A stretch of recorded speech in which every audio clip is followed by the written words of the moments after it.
Hello friends, അപ്പോൾ നമ്മുടെ ഇന്നത്തെ പരിപാടി ഒരു കറി ഉണ്ടാക്കലാണ് കേട്ടോ. മുട്ട തിളപ്പിച്ചതെന്ന് പറയും നമ്മൾ. അപ്പോൾ അതിന് വേണ്ടി പിന്നെ ആദ്യമേ ഞാൻ പറയാം, ഈ വീഡിയോ എടുത്തിരുന്ന മോനാണ്. അപ്പോൾ അതിൻ്റേതായ പോരായ്മകളുണ്ട്. എന്നാലും നിങ്ങൾക്ക് ഇതിനകത്ത് ചേർക്കുന്ന കാര്യങ്ങളൊക്കെ എന്താണെന്ന് പെട്ടെന്ന് മനസ്സിലാവും കേട്ടോ.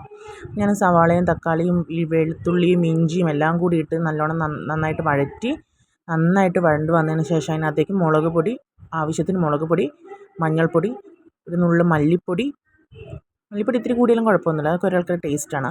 പിന്നെ നമുക്കിതിനകത്ത് ഗരം മസാല, മീറ്റ് മസാല, ചിക്കൻ മസാല അതിനകത്ത് ഏതെങ്കിലും ഒന്ന് ചേർക്കാം കേട്ടോ. ശേഷം കറിവേപ്പില ഇട്ടിട്ട് നല്ലോണം ഒന്ന് തിളച്ച് വന്നതിന് ശേഷം ആവശ്യമെങ്കിൽ കുറച്ചും കൂടി വെള്ളം ഒഴിച്ചിട്ട് ഒന്നും കൂടി നന്നായിട്ട് തിളപ്പിക്കുക. പൊടികളൊക്കെ വഴണ്ടതിന് ശേഷം വെള്ളം ഒഴിച്ചിട്ട് നന്നായിട്ട് തിളപ്പിച്ചതിന് ശേഷം നമുക്ക് ആവശ്യത്തിനുള്ള മുട്ട ഒഴിക്കാം. മുട്ട ഞാൻ പൊട്ടിച്ചൊഴിക്കുകയാണ് ചെയ്യുന്നത് കേട്ടോ. പൊട്ടിക്കുക വെച്ചാൽ അതിൻ്റെ ഉണ്ണി പൊട്ടിപ്പോകാൻ പാടില്ല, മുട്ടയുടെ മഞ്ഞ പൊട്ടരുത്. നല്ലോണം ഇങ്ങനെ പൊട്ടിക്കാതെ ഇങ്ങനെ മുട്ട മാത്രം ഇങ്ങനെ പൊട്ടിച്ചിട്ട് അതിനകത്തേക്ക് ഒഴിക്കുക. വീഡിയോസ് നല്ല പോരായ്മ ഉണ്ട് കേട്ടോ, ഞാൻ പറഞ്ഞല്ലോ.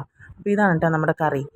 ചോറിൻ്റെ കൂടെയോ ചപ്പാത്തിൻ്റെ കൂടെയോ ഒക്കെ ഈസി ആയിട്ട് ഉണ്ടാക്കാൻ പറ്റുന്ന, എളുപ്പത്തിൽ ഉണ്ടാക്കാൻ പറ്റുന്ന ഒരു കറിയാണ്. നല്ല ടേസ്റ്റുമാണ്. അപ്പോൾ പിന്നെ ഈ വീഡിയോന് ഈ ഒരു ക്ലിപ്പിന് നല്ല പോരായ്മകളുണ്ടെന്ന് എനിക്കറിയാം. ഞാൻ പറഞ്ഞു, മുന്നേ മോൻ എടുത്തു തന്നതാണ്. പക്ഷേ കുഴപ്പമില്ല, എന്നാലും നിങ്ങൾക്ക് കാര്യങ്ങൾ മനസ്സിലായിരിക്കും. ഇനി ഇങ്ങനെ ഒന്ന് ട്രൈ ചെയ്ത് നോക്കാം കേട്ടോ. അടിപൊളി കറിയാണ്. വേണേൽ പിന്നെ മല്ലി ഇലയും കൂടി ഇട്ടിട്ട് നമുക്കത് യൂസ് ചെയ്യാം. അപ്പോൾ ആരും എൻ്റെ ചാനൽ സബ്സ്ക്രൈബ് ചെയ്യാൻ മറക്കരുത് കേട്ടോ. ലൈക്കും കമൻറ്റും ഷെയറും ഒക്കെ പോരട്ടെ കേട്ടോ.